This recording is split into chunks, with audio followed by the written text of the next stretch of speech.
So hi everybody. My name is Daniela Rivas. I'm at American School of Durango, international relations teacher, and I'm here to share with you how we used the compass for this class, which actually has to do with a lot about negotiation and politics and things that you kind of like wouldn't think are related to sustainability, but now with the SDGs and everything that the United Nations has been focusing on, well, we kind of dove into this topic in a different way. So the topic that I was starting, it was right before spring break, so I had to start a topic, but I didn't want to make it um, too hard for the students or too yeah, I wanted to make it interactive and in a way that they would still be interested because everybody was one foot on vacations. So using the compass, I think it was a great way to get them interested and a way that we could also kind of like recover all the information as well after vacations. So the topic was international cooperation. And it was a new dynamic for me. I had just learned it. It was actually as we were learning it that I implemented this in the classroom, and the response both from the instruction as well as the reaction from the student was really quite positive. Um, in Mexico, there's a lot of students are very concerned about, am I doing this right? Is this the right answer? So this was a great way to kind of like open their minds and really tell them there's no right answer. This is to explore what you think and explore all the possibilities and the connections. So I'm gonna go right ahead and share my screen so that you can see the outcome of one of the students' work. So I had them work in groups, and this group in particular did a very nice job with like following the step-by-step procedure, and picking the topic that was set by me. Um, and this is what they did. They kind of like identified keywords from the international relations book in the International Cooperation Unit, and they started doing the nature, economics, society, and wellness, and try to think of how everything would fit in those four areas.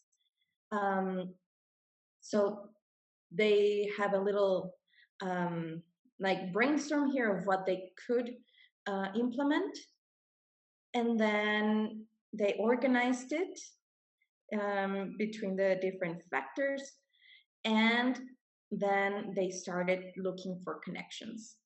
So if you see here in, I don't know, for example, undersea fishing, they had it under economics, but then they had coastal boundaries, and then they see how this could influence this other one. They see how policies on climate change, they put it in nature, which was interesting, and how that also influences the natural resources and how that is, well, how there's economic interdependence and economic integration and how there's like a cycle there. Then there's norms related to democracy, human rights, and how that affects the normative and how this affects the ethics and how this also affects the norms. So yeah, it was very interesting. And in the end, I asked them to make a final reflection, and here I asked them to kind of like pick some of their links and tell me a little bit more about them. Why did they put them um, in the certain aspect, in the certain label that they chose?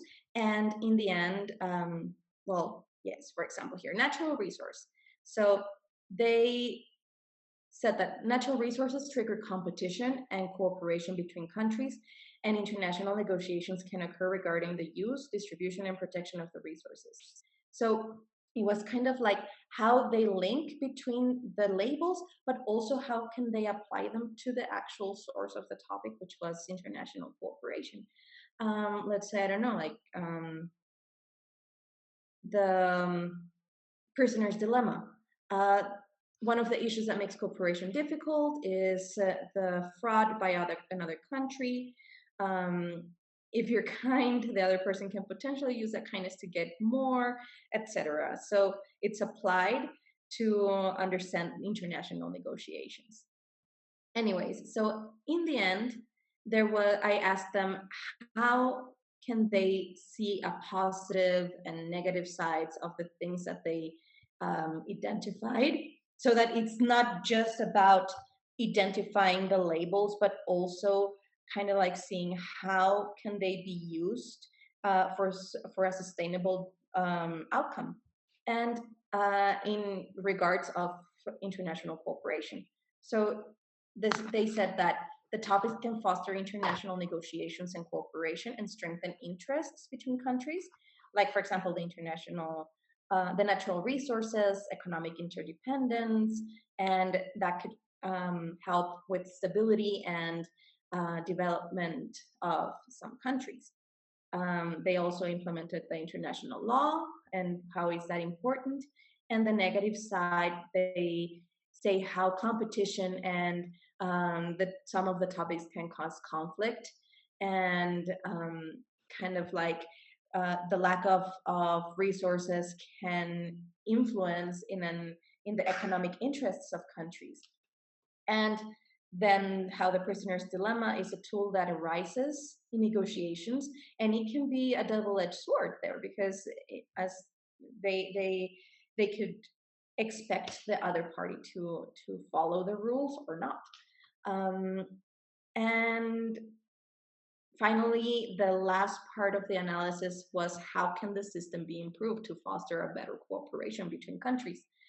And international negotiations are likely to focus on promoting mutual understanding and cooperation to resolve conflicts and achieve positive outcomes. And then strengthening laws and institutions.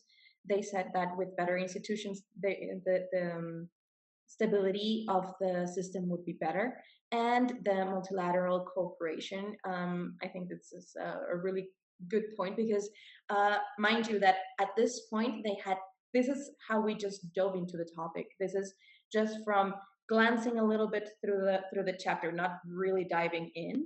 So the fact that they had this conclusion so early on the unit, it was really inspiring and very comforting for me to start actually diving in um, after the vacation period.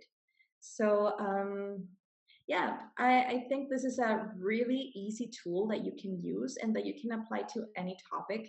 And the great thing about this is that the students don't have to think about being right or wrong, or saying the right thing, or labeling it in the wrong position. This is something that you can explore how their mind works, and it's something that could be really enriching for your classroom. So I hope this helped, and I hope that some of you use this and apply it in your own subjects and in your own creative way. It's been a pleasure, so thank you so much.